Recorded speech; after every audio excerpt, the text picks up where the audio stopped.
Lucas, capítulo 4, versículo 18 e 19, diz assim: o Espírito do Senhor está sobre mim, porque Ele me ungiu para pregar boas novas aos pobres. Ele me enviou para proclamar liberdade aos presos e recuperação da vista aos cegos, para libertar os oprimidos e proclamar o ano da graça do Senhor.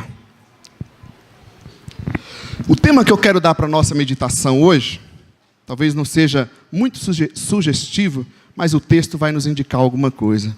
Eu quero falar do Jesus que nós expulsamos do Natal. Poderia dizer o Jesus que expulsamos da nossa vida, ou o Jesus que ainda não conhecemos. Mas como estamos nesse momento cultural, nesse momento festivo também histórico, né, onde celebramos o nascimento do Salvador, quero perguntar então, conversar com vocês hoje sobre o Jesus que nós expulsamos da nossa vida, que expulsamos. E eu estou usando na primeira pessoa do plural, porque é fácil a gente dizer que o outro fez, que a igreja fez. Mas vamos colocar como igreja, como espectador de Cristo, como seguidor. Então, o Jesus que expulsamos do Natal. Em primeiro lugar, se a gente pensar qual o Messias que era esperado já na época de Jesus, nós sabemos que os discípulos de Jesus naquela época já tinham uma ideia completamente terrena. O Salvador que eles esperavam não era mais o Salvador que desse vida eterna. Era um Salvador político que conquistasse o poder de Roma, que libertasse o seu povo politicamente. Se a gente olha para o Messias esperado, quando os soldados chegam para prender Jesus, e Jesus, sabendo que isso estava se cumprindo a profecia, se cumprindo o propósito de Deus na vida dele, Pedro usa a força e ali corta a orelha do soldado. Ele não entendia qual era o propósito do Senhor Jesus.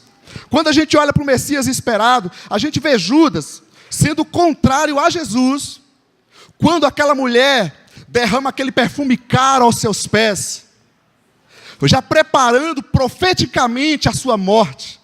Ela estava dizendo: eu creio que ele irá morrer e ressuscitar em nosso lugar. E ali já foi feito o embalsamento de uma forma antecipada profética. Mas os discípulos não entendiam. Judas, com a mente voltada ao dinheiro, pensando num Messias diferente, ele não entendeu aquilo. E foi contra a adoração que aquela mulher prestou naquele momento.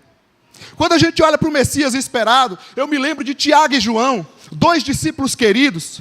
Quando algumas pessoas estavam zombando deles, eles pensam em Jesus: então vamos lá, vamos usar o poder e vamos queimar eles vivos.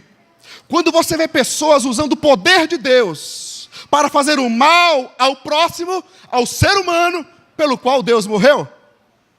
Quando eu penso no Messias esperado, eu penso que Jesus, o Jesus da Escritura Sagrada, não das religiões ou das igrejas, das pessoas. O Jesus da Escritura Sagrada não agradou nem a César e nem ao Sinédrio, nem aos religiosos. A política não agradou, não se agradou. César enviou perseguição. O imperador enviou perseguição. Mas também não agradou ao Sinédrio, aos religiosos da época. Poderia já aplicar. O Messias esperado para nós é qual?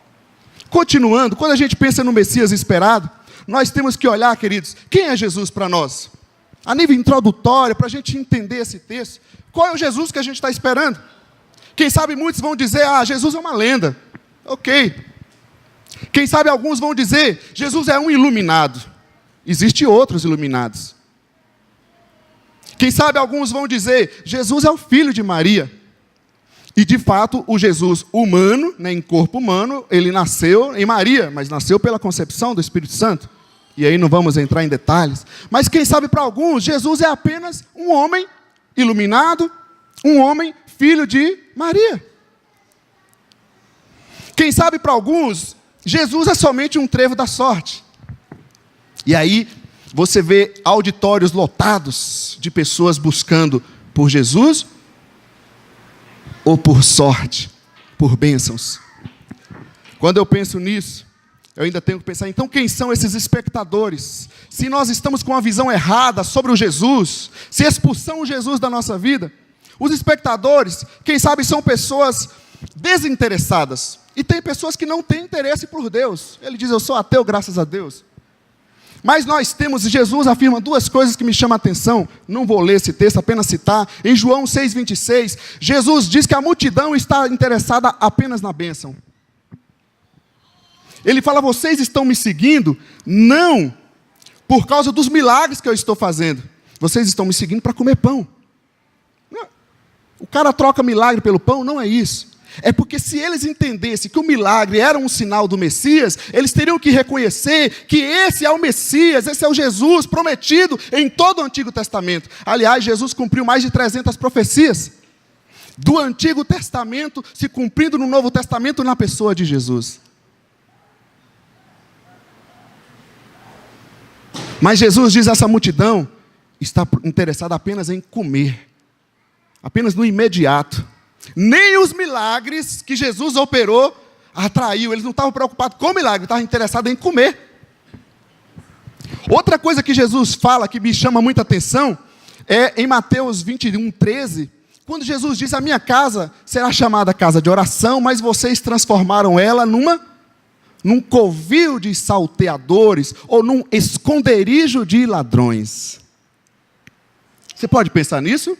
Na possibilidade de uma comunidade de fé religiosa, como você quiser chamar, ser um espaço onde as pessoas estão se escondendo por trás da fé, se escondendo atrás dessas roupas, se escondendo atrás de uma religiosidade que professa.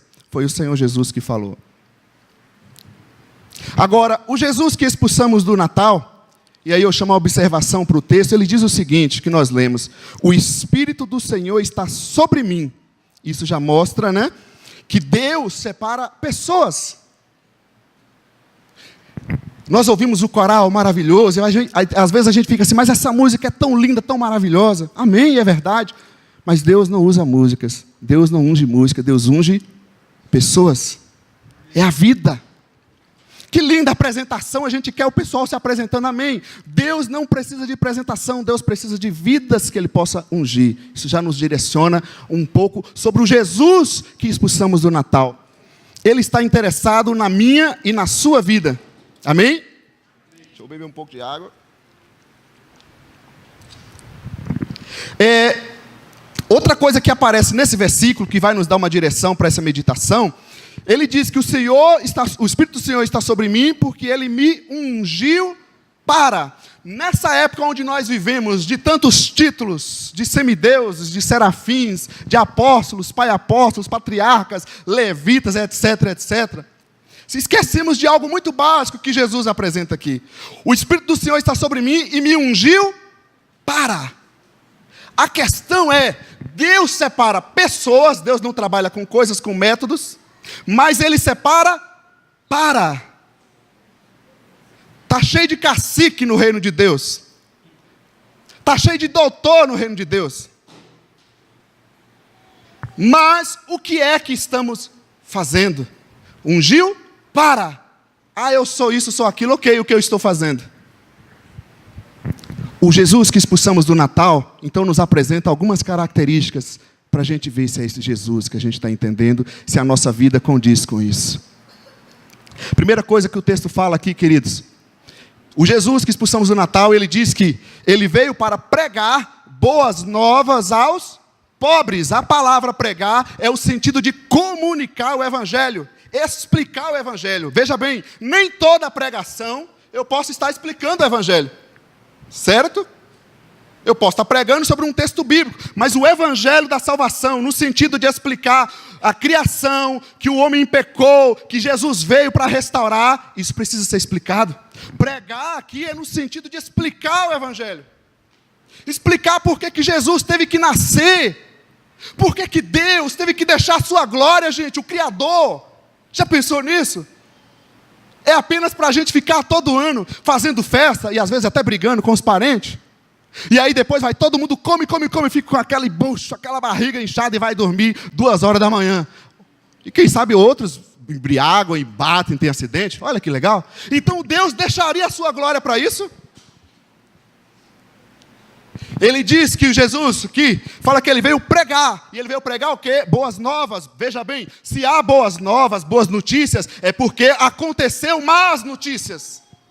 E quais são as más notícias? Eu não posso ter acesso às boas notícias se eu não entender quais são as más notícias. E eu vou afirmar para vocês, tem muitos que se dizem seguidores de Jesus. Muitos de nós, seguidores de Jesus, ainda não temos um coração quebrantado, não entendemos que estamos separados de Deus, que morremos e estamos distantes do Criador. Nós achamos o seguinte: eu fui batizado desde criança, eu fui batizado aos 12 anos, eu sou da igreja batista, eu sou da igreja assembleia, eu sou isso, eu sou aquilo. E para que Jesus teve que nascer então? Quais são as más notícias? As más notícias, vou dizer apenas um detalhe para você. A Escritura Sagrada diz que todo ser humano pecou e está destituído, separado de Deus, da glória de Deus. Me desculpe, é a Escritura Sagrada que diz isso. Todo ser humano pecou e está separado de Deus. Isso é a má notícia. E está separado aqui no presente e eternamente. Porque nós somos seres eternos.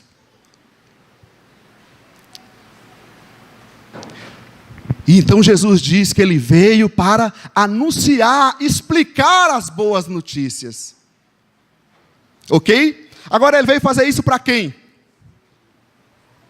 Diz o texto que para os pobres. Ok, quem aqui ganha mais de... Quem é rico, não seria classe alta aí? Paulo, que é um rico.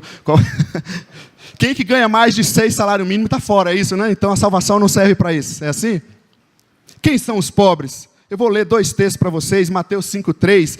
Bem-aventurados os pobres em espírito, pois deles é o reino do céu. Então a gente vê que não está falando de questões econômicas, financeiras, mas está falando de pobreza de espírito.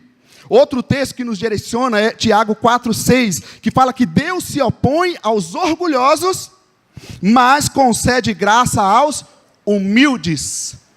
Quem são esses pobres a quem Jesus veio pregar? Veja bem, o Senhor Jesus veio anunciar boas notícias, mas a quem? Aos pobres em espírito. Isso aqui nos mostra então que o pobre é aquela pessoa que encara o seu orgulho. A Bíblia diz em Provérbios que depois do orgulho vem a queda. O que mata o ser humano é o seu orgulho. Ele se orgulha da sua religiosidade, ele se orgulha dos seus diplomas, ele se orgulha da sua condição financeira, ele se orgulha da sua saúde, ele se orgulha dos seus títulos. Mas no Senhor Jesus, o Jesus que expulsamos do Natal, que expulsamos da nossa vida, Ele veio anunciar boas notícias aos humildes. Os orgulhosos o Senhor resiste. Orgulhosos não têm espaço com Deus. Orgulhosos não têm espaço no céu. Como eu posso entender que eu sou essa pessoa humilde de coração? Uma pessoa humilde de coração é uma pessoa sensível a Deus. Ela não resiste à voz de Deus, porque Deus está falando. Tem mais de 2000 anos de história que Jesus manifestou o seu poder. Agora olha para mim, eu e você, somos essa pessoa aqui pobre em espírito, humilde, sensível à voz de Deus, ou estamos resistindo à voz de Deus? Eu fui uma pessoa que resisti muito à voz de Deus. Porque eu olhava para as religiões, para a religiosidade, eu via as vidas, eu via as famílias feridas, e eu fugia de tudo que aparentava religiosidade. Mas Deus não precisa disso, a sua palavra tem poder. E um dia no meu quarto, eu peguei a Bíblia da minha mãe, versão católica, se você quer saber, e comecei a ler a Escritura. Sabe o que é que aconteceu? Deus começou a agir dentro de mim. Jesus veio anunciar boas notícias aos humildes de coração, aquela pessoa que está disposta a ouvir o que Deus tem a dizer, a ouvir o que Deus quer para a minha vida, a ouvir como Deus quer que eu seja um profissional, a ouvir como Deus quer que eu seja homem e mulher, a ouvir como Deus quer que eu seja marido e mulher, marido e esposa, a ouvir como eu devo ser um filho. Humilde de coração é aquele que dá ouvidos à voz de Deus, à Escritura Sagrada. Mas Jesus não veio apenas pregar boas novas aos pobres. O texto diz que Ele também veio proclamar liberdade aos presos. Veja bem, a palavra preso tem o sentido de prisioneiro de guerra. Ainda bem que nós não temos guerra por aqui, por enquanto. Mas o sentido de preso aqui é nesse sentido de alguém que passou por uma guerra e virou um prisioneiro. Eu quero ler alguns textos, vou pedir a sua ajuda, que eu acho que vai ajudar a gente a entender isso aqui. Passa mais um. Vamos ler juntos? 1, 2, 3.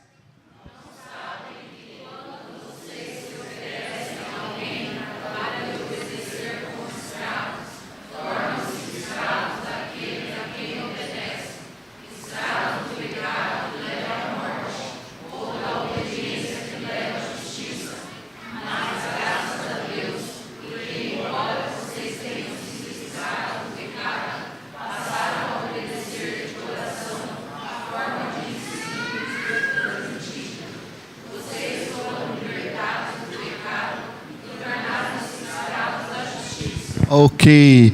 Tornam-se escravos daquilo que obedece. O que eu estou fazendo? Quem que eu estou obedecendo? Os meus colegas? O que a sociedade diz que é legal, que eu tenho que fazer, que não é careta? O que dá ibope? Isso é um tipo de preso. Tudo bem, está meio subjetivo. Vamos clarear um pouco mais. Coloca mais um. A Bíblia fala de obras da carne. Vamos ver se nós estamos um pouco parecidos com pessoas que estão presas ou não. A Bíblia diz assim, obras da carne, da natureza humana pecaminosa separada de Deus, imoralidade sexual, impureza, libertinagem, idolatria. Idolatria não é só imagem, é tudo que eu coloco no lugar de Deus. Feitiçaria, ódio. Mas ódio não pode entrar porque eu estou com um problema aqui. Mas entrou. Ódio, discórdia, as pessoas presas na natureza carnal, olha a qualificação que a palavra de Deus traz. Ciúmes, como assim ciúmes? Se ela separar de mim eu mato mesmo. Ira, egoísmo, dissensões, facções. Sabe aquele tipo de gente que um fulano não conversa? Vai ter que ter uma sala diferente no céu, né, para você, querida. Facções, inveja. Eu não vou dar explicação detalhada a cada parte dessa, só para a gente entender a questão da prisão, a embriaguez e coisas semelhantes. E a vida com Deus, o que diz o mesmo texto? Amor, alegria, paz, paciência, amabilidade, alguém amável, bondade, fidelidade, mansidão, domínio próprio. Essa não podia entrar, mas entrou também. E aí? Jesus veio proclamar a liberdade aos presos. Não, eu não sou preso, sou livre em Jesus. É igual quando eu fumava maconha, né? A gente estava lá fumando maconha, todo doido, maluco. A gente é livre, a gente é livre. É livre e não conseguia ficar sem fumar maconha. Vamos clarear mais? Eu quero ler esse mesmo texto na versão do Eugene Peterson, no parafraseado que ele faz. Dá uma olhada aqui, eu vou pedir vocês para ler de novo comigo. 1, 2, 3.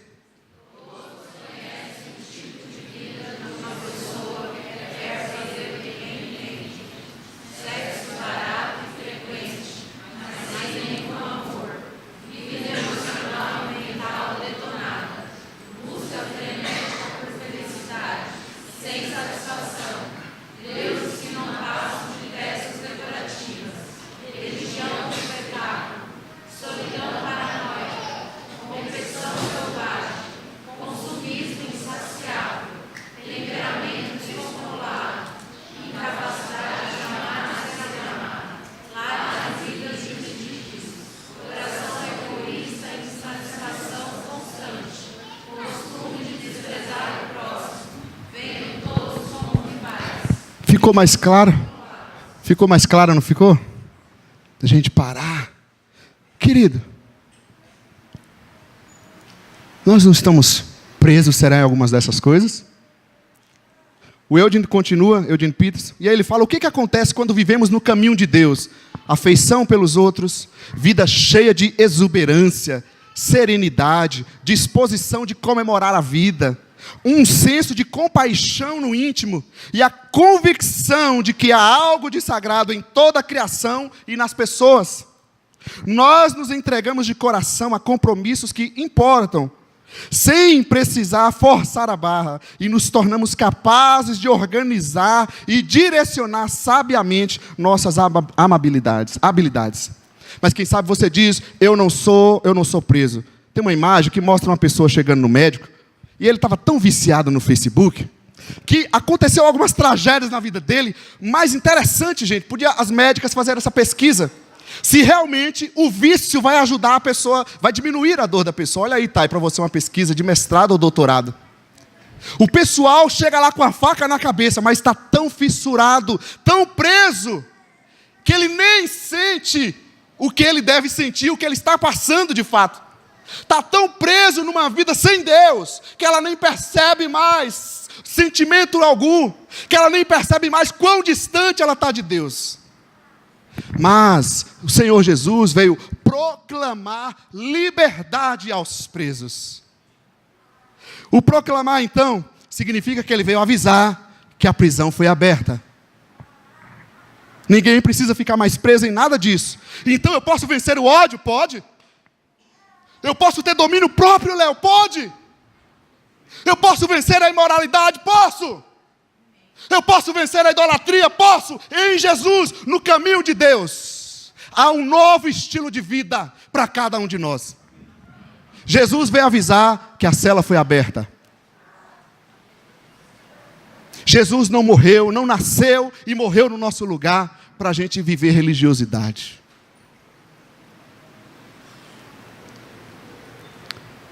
E aí a pergunta é, como é que está a minha vida moral, emocional, espiritual? Tudo é um reflexo, com certeza, muitas vezes, de aspectos espirituais da nossa vida. Tem pessoas que estão presas, escravizadas na vida moral. Como é que eu sei, gente? É dia após dia. Mesmo cristãos, ele entra, ele volta, ele vai, ele volta. É um peca, confessa, dá até funk, né? Não deixa o pessoal do Rio ouvir isso que vai virar. Peca, confessa, né? Eles conseguem fazer funk com tudo.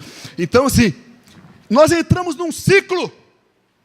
Tem pessoas escravizadas nos seus vícios, e elas não querem ou não conseguem se libertar. E aí? Tem pessoas escravizadas no pior, em nós mesmos. Jesus veio nos livrar de nós mesmos. O aviso está dito. Como é que está a tua vida emocional?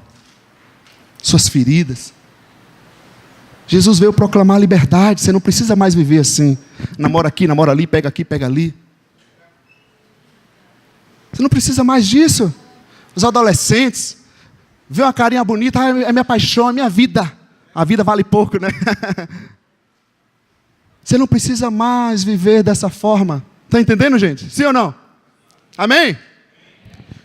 Mas Jesus não veio só falar aos pobres em espírito e proclamar a liberdade aos presos. O texto diz também que ele veio proclamar recuperação da vista aos cegos. Olha só agora, a incapacidade de enxergar. Uma pessoa que está cega espiritualmente, não se enxerga. Tudo está errado. Sempre o outro, nunca ela. Ela não enxerga a vida que está levando, está se afundando a cada dia na escravidão dos seus próprios pecados, erros, nos males que a vida nos traz, e cada dia afundando mais. Mas ela não consegue enxergar porque está cega. Mas olha, tem uma boa notícia. Jesus veio trazer recuperação para a nossa visão. Ele veio nos recuperar as vistas. E eu quero ler dois textos que também me chamam a atenção. 2 Coríntios 4,4 é um texto conhecido, que diz que o Deus desta era, deste mundo, cegou o entendimento dos descrentes, daqueles que resistem a Deus, daqueles que são orgulhosos. O Deus dessa era cegou o entendimento dos descrentes, para que não vejam a luz do Evangelho da glória de Cristo, que é a imagem de Deus. Ok, agora veja esse outro texto em João 9:39, Jesus falando para os fariseus. Disse Jesus, eu vim a este mundo para julgamento, a fim de que os cegos vejam e os que veem se tornem cegos. Complicou agora? Por que isso? Porque os religiosos da época, os fariseus, E quem sabe há muitos outros, se dizem assim, eu não sou cego, coisa nenhuma, eu enxergo muito bem. Eu sei o que eu devo fazer da minha vida, é isso e pronto, é assim que se faz. Eu tenho a direção correta. Mas Jesus disse, olha, ainda bem por vocês que são cegos. E é por isso que a gente via tantas pessoas que a sociedade da época desprezava, mas elas eram abertas os olhos, elas chegavam diante de Jesus e experimentavam das bênçãos de Deus. E os outros que pareciam tão potentes, tão salvos, tão garantidos de si mesmos, Jesus não conseguia fazer nada na vida deles, não podia fazer nada neles, porque eles estavam tapados, cegos. Será que nós conseguimos, gente, enxergar nós mesmos? Enxergar que nós estamos vivendo há tanto tempo uma vida sem Deus, uma vida sem compromisso com o reino de Deus. Você não tem problema de ser cego, o problema aqui é quem vê, porque aquele que é cego, Jesus veio para restaurar a sua visão. E aí, por fim, para não demorar muito, Jesus finaliza dizendo que ele veio então libertar os oprimidos, aqueles que não conseguem ter a possibilidade de liberdade. Agora, quem são os oprimidos aqui nesse texto? São aqueles pobres em espírito, pessoas humildes, que queriam a Deus, mas os religiosos fechavam as portas. Assustador, não? Tem um outro texto, Romanos 2:24, que diz que o evangelho é escandalizado no meio dos gentios por causa dos judeus. Agora eu te pergunto, como é que a gente aplica esse texto para nós hoje? Os gentios seriam então os de fora, aqueles que não creem em Deus ainda, correto? E os judeus seríamos nós. Não é assim? Agora já pensou então nessa possibilidade que o evangelho está sendo atrapalhado por mim e por você? A pessoa quer Deus, mas ela não encontra na minha vida. Ela encontra religiosidade, uma Bíblia debaixo do braço, um aleluia, mas ela não encontra Deus. E você lembra do início que Deus separa e unge pessoas. Mas estamos presos, nós queremos Deus e não conseguimos nos levantar. O que é que tem travado e oprimido a nossa vida? Será que até força maligna está oprimindo a vida das pessoas? Até de cristãos? O que está entrando na nossa vida, gente? Opresso por um vício que não consegue se libertar há anos, ou não quer porque não busca ajuda. Isso é opressão. O Senhor não nos chamou para ser oprimidos, Ele veio nos dar liberdade. Isso é Natal. Ele nasceu para isso, para me libertar.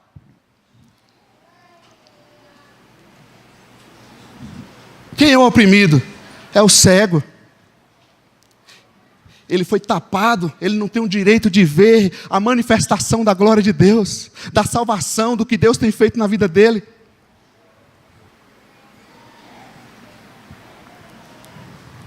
Amém? Tem um texto em Êxodo 8:9, 6:9, diz assim, lá na história de Israel, Israel estava presa, oprimida pelo Egito há muitos anos, mais de 400 anos, e aí Deus levanta um libertador. E envia o libertador. Aí você imagina que o povo vai chegar e vai dizer, amém, eu quero, não é assim? Eu preciso disso, esperamos orando durante 400 anos por esse aviso, por essa libertação. Aí o povo de Israel diz assim o texto bíblico, Moisés declarou isso aos israelitas, mas eles não lhe deram ouvidos por causa da angústia e da cruel escravidão que sofriam. A pessoa está tão opressa, tão oprimida pela vida, pelas suas naturezas. Muitas vezes até o sofrimento que vem, que ela precisa ser ajudada e levantada. Mas eu quero te dizer que Jesus nasceu para isso. Ele nasceu para nos levantar. Ele nasceu para nos tirar da opressão. E aí Jesus finaliza com dois aspectos, com um aspecto.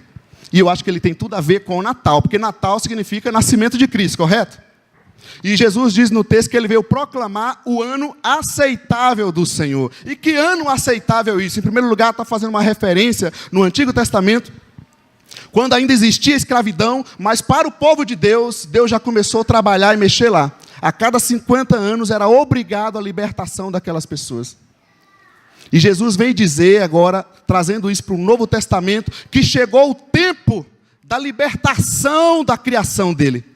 Esse é o ano aceitável. Jesus nasceu para trazer um tempo de liberdade para nós. Não precisamos mais ser escravos da religiosidade, dos pecados, dos vícios, do dinheiro, do ódio, dos distúrbios emocionais. Não precisamos mais disso. Nós podemos agora ser livres, porque o Senhor veio declarar o ano aceitável, o ano de libertação. E aí nós olhamos e dissemos: não, nós queremos isso. Só que aparecem duas situações nesse texto. Uma no versículo 22. Todos falavam bem dele e estavam admirados com as palavras de graça que saíam de seus lábios. Mas perguntaram: não é este o filho de José? O fato de Jesus ser Deus e ser humano, ser um filho de José que eles conheciam, atrapalhou um pouco a fé deles. E eu queria perguntar para você nesse auditório: o que é que tem atrapalhado você e eu de nos entregarmos a Jesus, ao Salvador, de viver a vida do Salvador? Qual o conceito que está na nossa cabecinha, ou que foi colocado na nossa cabecinha, e tem atrapalhado da gente receber a bênção, a salvação dele? Léo, é porque eu estou preso, mas ele veio para libertar. Eu estou oprimido, mas ele veio libertar. Que conceito temos permitido em nossas cabeças, que tem atrapalhado nós de vivermos a vida que Jesus veio nos trazer? Ele nasceu para isso. Como que eu posso celebrar o Natal? Celebrar o nascimento do Salvador, se eu continuo opresso, oprimido, preso, cego?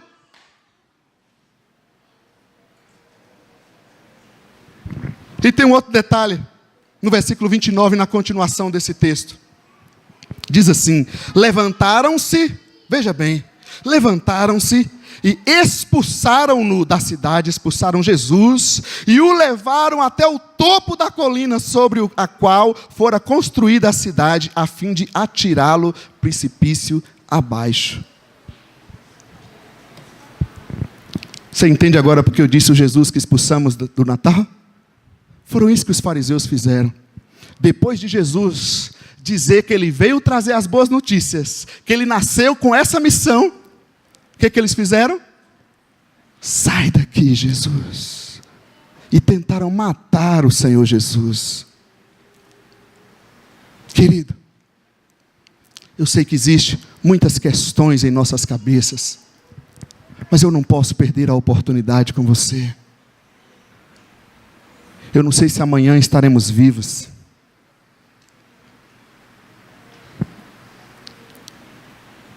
O que nós vamos fazer?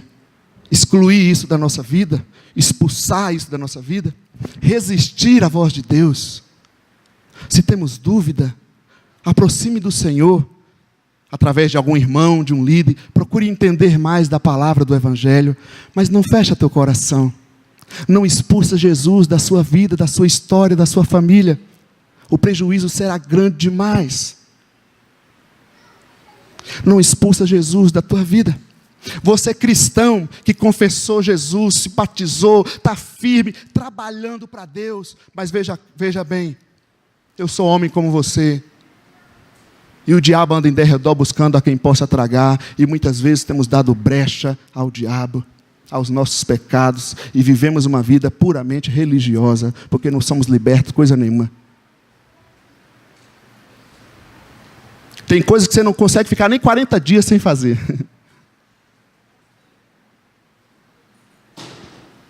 Não é verdade? É porque eu estou preso, mas ele veio para me libertar. É porque eu estou cego, mas ele veio restaurar a minha visão. Qual vai ser a nossa decisão? Continuar expulsando Jesus da nossa vida, do nosso Natal, ou nos render totalmente a Ele?